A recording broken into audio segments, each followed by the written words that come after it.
Hi, YouTube.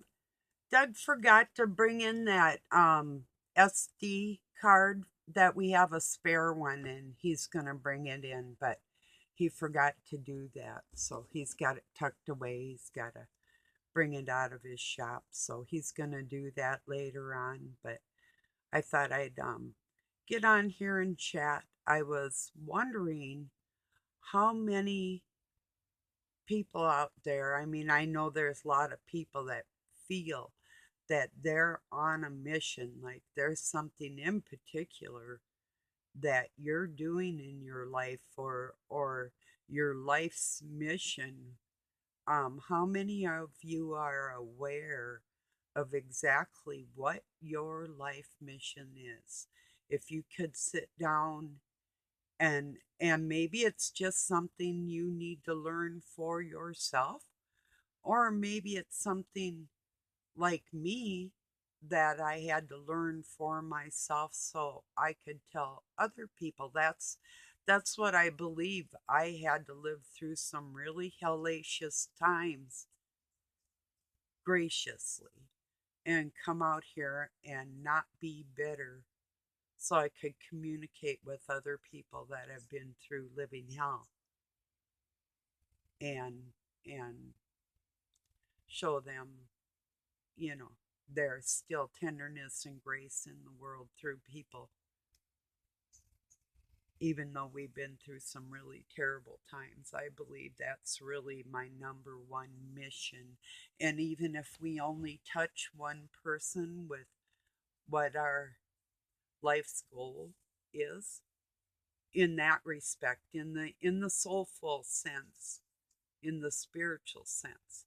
Now, whatever we accomplish physically, you know, that can be pretty cool too. And that could even be something that the world needs. You never know. It could be a combo thing, but I believe that everybody is put on this planet for a reason. I don't think that it's such um like like everybody's just from the fallen angel bloodline and you're here because your forefathers sinned, and I'm not a big subscriber to that. I believe that is true for some people, but I just don't feel that in me. Um, and when I do encounter that in people, I'm aware who they are, and they know me too. So I don't subscribe to that, but whatever. And that's why maybe even people that I'm related to, and I know that they've done the same things over and over again in lifetimes to put the physical aside and worry about the spiritual a little bit more, or honor the physical side in ways that they never did before. I see a lot of things that I believe that certain people are here to learn different lessons, and yeah, we're all different, you know. So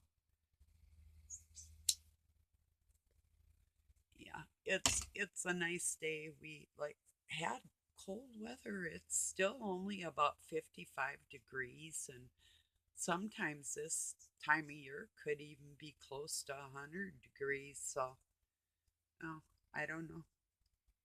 It's been cold. I mean, like even 40, 30, and 40 degrees at night the last few nights. It's crazy. So,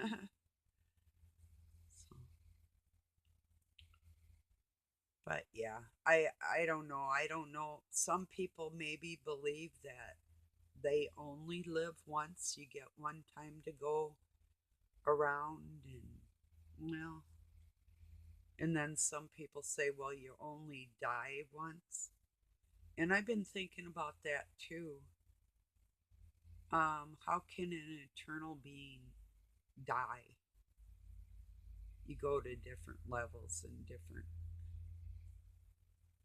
If you know that you were before, and it's probably pretty much a given that you're going to be again. you know. We are individual soul.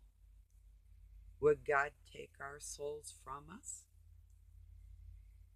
and just absorb our energy like he's eating a candy bar?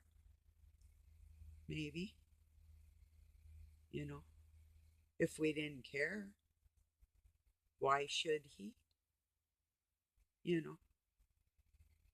How many people worry if God cries?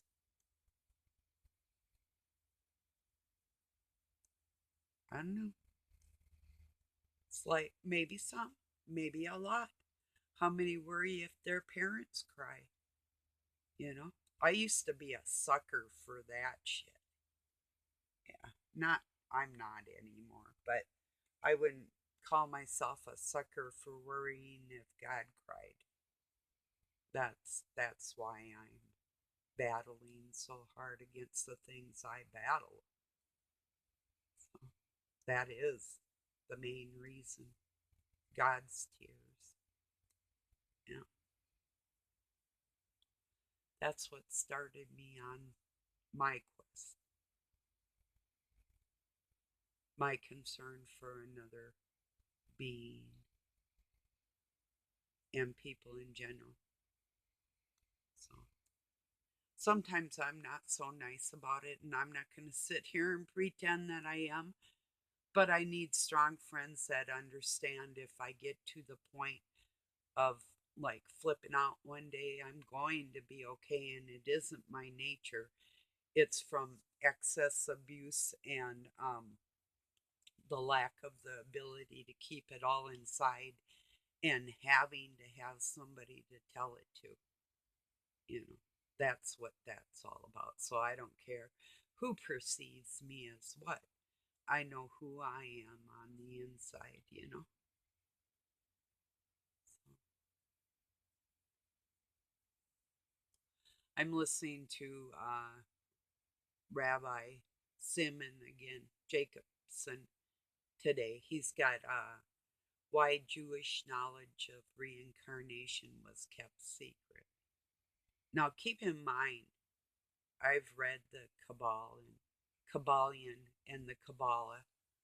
Two different one's a hard manuscript, and the that's the Kabbalion, and the Kabbalah is the paperback version.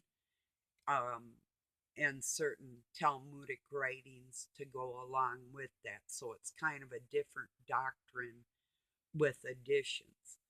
And I've read the Torah, I've read the Quran. I mean, there's really not any religions that I haven't studied, you know, even into the dark arts, not practicing, but reading about it, you know. So I know what I'm up against. I'm not playing with anybody. No, you can't outwit me like that. So, because God's on my side. Simple as that. And I can spot malice and witchcraft from across the world. So, there's no playing with me. Only thing people can do to me is try and torture me because they know I know them. I see them. I don't care, you know. So, but I will share that on my Facebook and in my community later. I'm still listening to it on the reincarnation, and there's a lot of societies that believe. In fact, most religious aspects have a sense of reincarnation to some level. And a lot of people think Christianity isn't included in that. And that entirely cracks me up just with the thought of the resurrection. You know, it's like, how can you not know that Christ ascended and incarnated?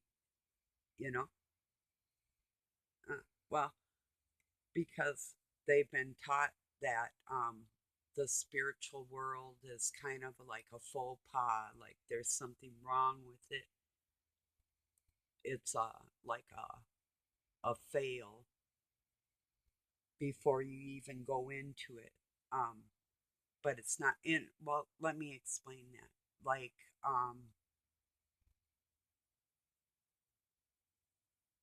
okay, you're not supposed to communicate with Satan. You're supposed to communicate with the Holy Spirit. And if you deny the Holy Spirit, that's like your number one thing right there, that you're going to have an infraction against God. Because when the Spirit of God's talking through you or through other people and you're aware of it, if you deny that, that's something else. And the thing with Satan, they don't want you to even consider that his spirit is working through people. They want to kind of keep that under wraps. But is this actually a reincarnation? Is that the correct term for all of us when we're looking at it? When you're going into that situation of thought, um, are you looking at it like these people actually never died? That the flesh was something different than the capabilities of the whole scheme of things? I think you see my point where I was going with that, but I'm a strong believer. I was before, I am now, and I'm going to be again. I don't feel a distant separation from God like that. The only thing I can hold in my defense of ever being crappy towards God is a full on argument with Him, not in defense of myself, but why He would have me come into a situation that could harm me, which could only be like temporarily, in a moment of time, like temporary, like so minute compared to the whole thing. If I can keep that in my mind, that does help me make it through my days. I guess that's where I'm trying to go with that. So, what are your thoughts on carnation? No, get it. Haha, that's milk. Or a company that's owned by Nestle's. Reincarnation, which is kind of funny if you think about the word. I might go into that later. I'm gonna think on that. I'm gonna talk to you about the condensing of your bones and the electricity inside of it and that type of thing. Probably when I come back, I'll get this uploaded and think about how I want to word that, or if I'm going to go into that. You probably get what I'm saying anyway. But yeah, it's a good topic. I'll talk to you soon. Thank you for being here. Peace and love from Pine City, Minnesota, USA. Love y'all.